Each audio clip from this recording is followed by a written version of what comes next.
મિત્રો આપણે આજે જે વાત કરવી છે એ ટેરિફ વોરને લઈને વાત કરવી છે કે છેલ્લા ઘણા સમયથી જે રીતે શેર બજાર તૂટી રહ્યું છે એનું એક કારણ એ પણ છે કે ટેરિફ વોર ચાલુ થઈ ગઈ છે। જ્યારથી અમેરિકામાં પ્રેસિડેન્ટ બદલી ગયા છે, ડોનાલ્ડ ટ્રમ્પ આવ્યા છે, ત્યારથી જે રીતે દરરોજ એક નવા સ્ટેટમેન્ટ આપી રહ્યા છે, જેને લઈને વિશ્વભરના બજારોમાં ઉથલપાથલ મચી રહી છે। કરન્સીની વાત કરીએ તો એમાં પણ વિદેશી હુંડિયામણમાં પણ જબરજસ્ત બધી રીતે ઉછાળા જોવા મળી રહ્યા છે અને જે રીતે ચાલી રહ્યું છે બજારોમાં એ ખરેખર અદ્ભુત છે એમ કહી શકાય અને એક ન રોકી શકાય એવી વોર ચાલુ થઈ ગઈ હોય એવું લાગે છે। કેમ કે ટ્રમ્પના શબ્દો ઓલવેઝ ધમકીભર્યા હોય છે। આપણે જોતા આવીએ છીએ એણે ટેરિફ વોર આવતા વેત ચાલુ કરી દીધી છે અને છેલ્લા એક મહિનામાં અસંખ્ય પગલાઓ ચાલુ કરી અને એના પરિણામો પણ બજારમાં આપણને જોવા મળી રહ્યા છે। જે લોકો અમેરિકાને એક્સપોર્ટ કરે છે એની સામે એની જે ટેરિફની નીતિ છે, સામે ઇમ્પોર્ટ કરે છે એની ટેરિફની નીતિ છે, એમાં ફેરફારો આવી રહ્યા છે, પ્રેશર કરવામાં આવી રહ્યું છે અમેરિકા તરફથી। અને ટ્રમ્પની પહેલી નીતિ છે કે અમેરિકન ફર્સ્ટ, એટલે અમેરિકાના લોકોની તરફી જ એ નિર્ણયો લઈ રહ્યા છે। અને આ રીતે જોવા જાય તો આપણે મેઇન વાત જે કરવી છે ઓટો ઇન્ડસ્ટ્રીઝની આજે કરવી છે। તો ઓટો ઇન્ડસ્ટ્રીઝમાં ઓવરઓલ જોવા જાય તો ખૂબ મોટા કડાકા બોલ્યા છે। ઓવરઓલ 22%થી વધુ ઇન્ડેક્સ જે ઓટોનો છે એ છેલ્લા 6 મહિનામાં ઘટ્યો છે અને હજુ પણ ઘટવાની શક્યતાઓ બજાર જોઈ રહી છે। ઈવી મોડલમાં જે રીતે ટેરિફ ઘટાડાની વાતો આપણને સાંભળવા મળી રહી છે માધ્યમો દ્વારા, ન્યૂઝપેપર છે કે સોશિયલ મીડિયા ઉપર કે 110% વાળું ઈવીનું ટેરિફ ભારત સરકાર ઘટાડીને 15% કરશે। જો આવું કાંઈ પણ થશે તો એક તબક્કે આંધાધૂંધી સર્જાવાની શક્યતા રહેશે। પરંતુ લાંબા ગાળે જોવા જઈએ તો આ જે ટેસ્લા કાર છે કે જેને માટે લઈને આ થઈ રહ્યું છે એ કારના મોડલોના ભાવ ઘણા ઊંચા છે અને આપણી ગાડીઓના ભાવ નીચા છે। એટલે આપણા જે પ્રીમિયમ ટોપ 2-3 સેગમેન્ટના જે વાત કરીએ તો એ મોડલને ઇમ્પેક્ટ આવી શકે છે, બાકી બીજા મોડેલને કોઈ ઇમ્પેક્ટ આવવાની શક્યતા દેખાતી નથી।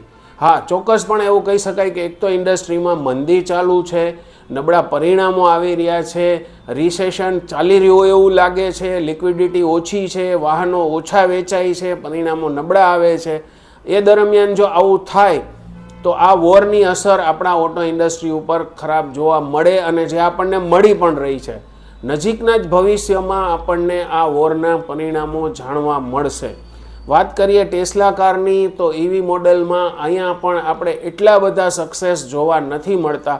એટલે હવે સમય જ બતાવશે કે આ બધી વાતનું શું રિઝલ્ટ આવશે, પરિણામો શું આવશે, ટેરિફ સરકાર કેટલો ઘટાડશે કે નહીં, અને જો ઘટાડશે, આમ જોવા જાય તો ઘટાડવાનું તો લગભગ નક્કી જ છે, પણ ક્યાં સુધી નીચા ટેરિફ થાય છે અને ક્યાં સુધી મોટી આપણી જે ટોપ 5 ઓટો ઇન્ડસ્ટ્રીઝ કંપની છે એને કેટલું નુકસાન સહન કરવાનો વારો આવશે એ અત્યારથી કહેવું થોડુંક મુશ્કેલ છે, પરંતુ થોડીક ઇમ્પેક્ટ નેગેટિવ આવવાની શક્યતા છે।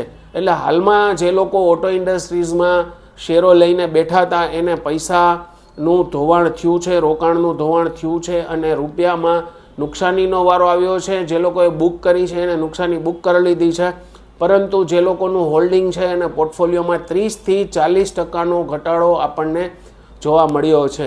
હવે આ ટેરિફ વોર જે છે એ અત્યારે એવી રીતે ચાલે છે કે પહેલાં લડાઈ વેપનથી થતી હતી, હવે આ લડાઈ એવી શરૂ થઈ છે કે ટેરિફ વોરથી થઈ છે। આપણને એમ હતું કે વિશ્વયુદ્ધ થશે તો બધું વેપનથી થશે, રાસાયણિક શસ્ત્રોનો ઉપયોગ થશે, પરંતુ હવે આર્થિક વોર ચાલુ થઈ હોય એવું લાગે છે, ટેરિફને લઈને વોર ચાલુ થયો એવું લાગે છે। આપણી ફાર્મા ઇન્ડસ્ટ્રીઝ, ઓટો ઇન્ડસ્ટ્રીઝને વધારે માણ પડશે એવું એક્સપર્ટ્સનું કહેવું છે। અને એક વાત ખરી છે કે જો આ વોર લાંબી ચાલી તો ભારત એમાંથી બાકાત નહીં રહે અને ભારતને પણ સહન કરવાનો વારો આવશે।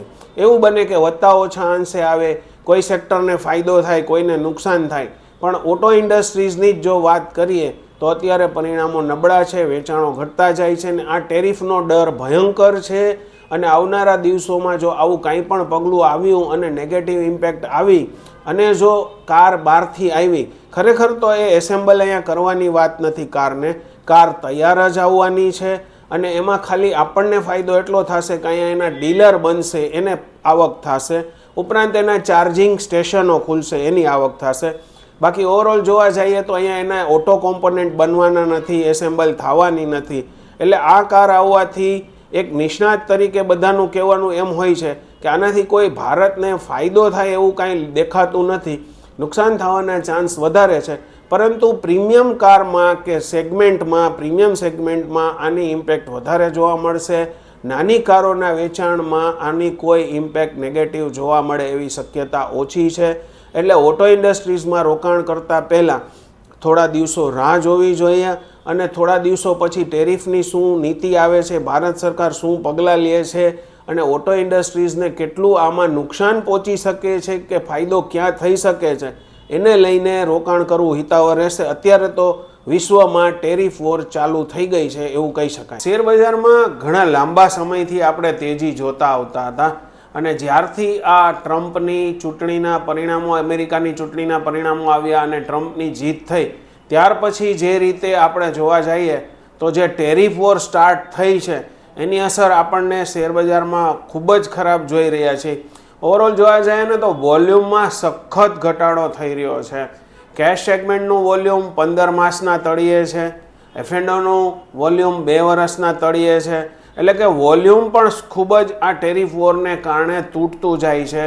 નિફ્ટીમાં ફેબ્રુઆરી મહિનામાં સૌથી વધુ ઘટાડો આપણને જોવા મળ્યો છે, ઘણા વર્ષો પછી આવો ઘટાડો જોવા મળી રહ્યો છે. એટલે એકમાત્ર કારણ એવું કહી શકાય કે જે કાંઈ બને છે એમાં ટેરિફનો ડર વધારે છે, વિશ્વભરમાં ડર છે અને આ ખરેખર જોવા જાય તો ટેરિફને હિસાબે જ શેરબજાર ઘટે છે કેમ કે FII સતત વેચે છે, ટેરિફનો ડર છે. એટલે ભારતમાં શું સ્થિતિ સર્જાશે આ ટેરિફ વોરને લઈને એને હિસાબે રોકાણકારોમાં ચિંતા જબરજસ્ત જોવા મળી રહી છે કેમ કે ટેરિફની ઇમ્પેક્ટ કયા સેક્ટરમાં ક્યારે કેટલી આવશે એ પણ નક્કી નથી થતું, જેને હિસાબે શેરબજાર તૂટતું જાય છે. આપણે જે સેક્ટર વાઇઝ કરીએ તો ઘણા બધા સેક્ટરમાં આની ઇમ્પેક્ટ જોઈ છે અને આપણે ખાસ ઓટો ઇન્ડસ્ટ્રીઝની પણ વાત કરી તો એમાં પણ આપણને ખૂબ જ ઘટાડો જોવા મળ્યો છે.